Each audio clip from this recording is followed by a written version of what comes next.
बोलिए सियावर रामचंद्र जी की जय, उमापति महादेव जी की जय। इस सत्य सनातन धर्म को रक्षा करने के लिए बार बार श्री रामचंद्र भगवान विष्णु बार बार भिन्न भिन्न रूप में अवतार लेते हैं और इस सनातन धर्म का रक्षा करके अधर्मियों का नाश करके और फिर अपने सत्य लोक में चले जाते हैं।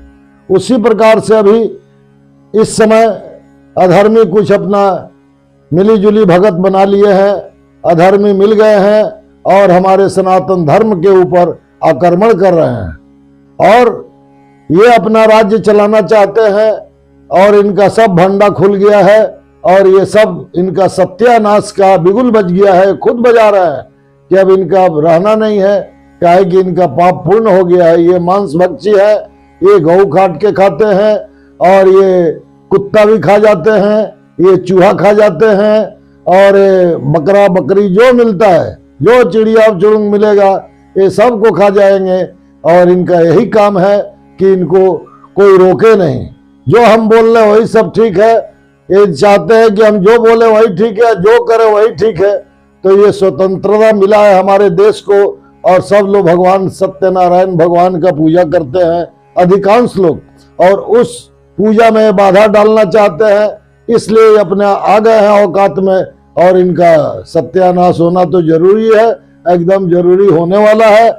जिस प्रकार से फतिंगा दीप का ज्वाला देख करके और उसमें सोचता है कि ये क्या ज्वाला है, इसमें देखे जा करके बस जाता है और जल के मर जाता है, उसी प्रकार से इनको जल जल के मर जाना लिखा है और आत्मा से भी जलते रहते हैं। अब इनका शरीर भी अपने आप जल जाने वाला है, इसलिए हमारे साधु समाज को जागृत होकर के, हमारे सत्य सनातन धर्म को जागृत होकर के, सब लोगों को एकजुट होकर के इन लोगों को ठीक जवाब देना चाहिए और इनको मार मार के मिट्टी में मिला देना चाहिए।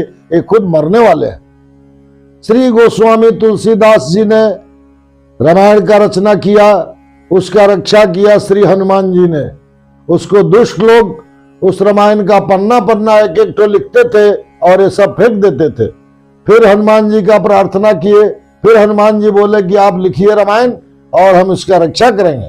फिर हनुमान जी ने उस रामायण का रक्षा चालू किया और तुलसी बाबा ने लिखना चालू किया। संपूर्ण रामायण पूर्ण हो गया तो काशी विश्वनाथ में उसको शिव जी ने पास कर दिए और पास करने के बाद से वहां पर सिग्नेचर कर दिए और सब ग्रंथों के ऊपर में उनको रख दिया गया। सवेरे पास हो गया, अब पूरा देश के लोग रामायण पाठ चालू कर दिए।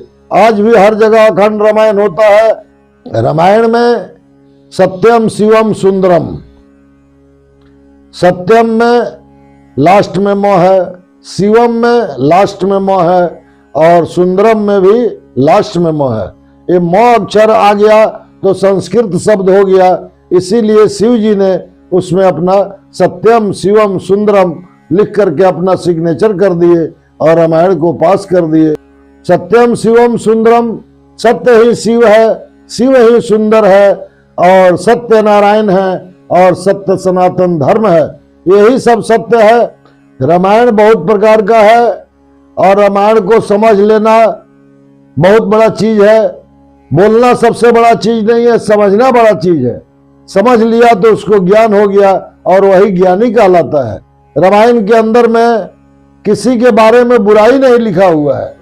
स्त्री जाति का तो रक्षा करना रामायण में हमारा लिखा हुआ है और नारी का सम्मान करना हमारे रामायण में लिखा हुआ है, लेकिन जहां गलती है वहां पर तुलसी बाबा ने लिख दिया है। उसके बारे में उल्टा नहीं समझना है, उल्टा नहीं सोचना है और उल्टा नहीं बोलना है। आधा चौपाई पढ़ लिया, उसका मतलब निकाल लिया। एक एक चौपाई का, रामायण के एक एक चौपाई का 10-10 अर्थ है। वो रामायण मिलेगा, पीयूष रामायण है, काशी विश्वनाथ मिलता है, हर जगह जहां जहां गीता प्रेस है, गोरखपुर का गीता प्रेस, हर जगह रेलवे स्टेशन पर है, वहां पर पीयूष रामायण मिलेगा। उसमें एक एक चौपाई का 10 मतलब है, उसको लेकर के पढ़िए और उसको समझिए। जैसे कबीर दास ने लिखा है कि कबीर दास का उल्टा बानी, अब बरसे कमल भीजे पानी। कमल का मतलब कमल नहीं हुआ, कमल का मतलब हुआ नयन, आंख, आंख से पानी बरसता है और पानी का मतलब हुआ हाथ। आंख से जल गिरता है और पानी हाथ भेजता, हाथ जब उसको पोंछता है अपना नयन को तो भेजता है। बहुत दिनों तक कंस ने अत्याचार किया। वह जब उसका घड़ा भर गया, 8वां पुत्र कृष्ण आए और 7 गो पुत्र को, 6 पुत्र को मार दिया। एक पुत्र बच बिचा के कैसे हो वहां गर्भ में स्थापित कर दिए नंद बाबा के यहाँ।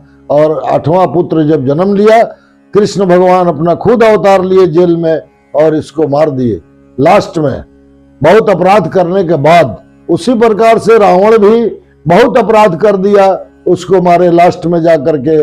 उसी प्रकार से शिशुपाल विकृत शरीर लेकर के जन्म लिया था और आकाशवाणी हुआ कि जो मनुष्य इसको छुएगा, गोदी में लेगा और ये ठीक हो जाएगा विकृतता इसका, तो उसी हाथ से मारा जाएगा।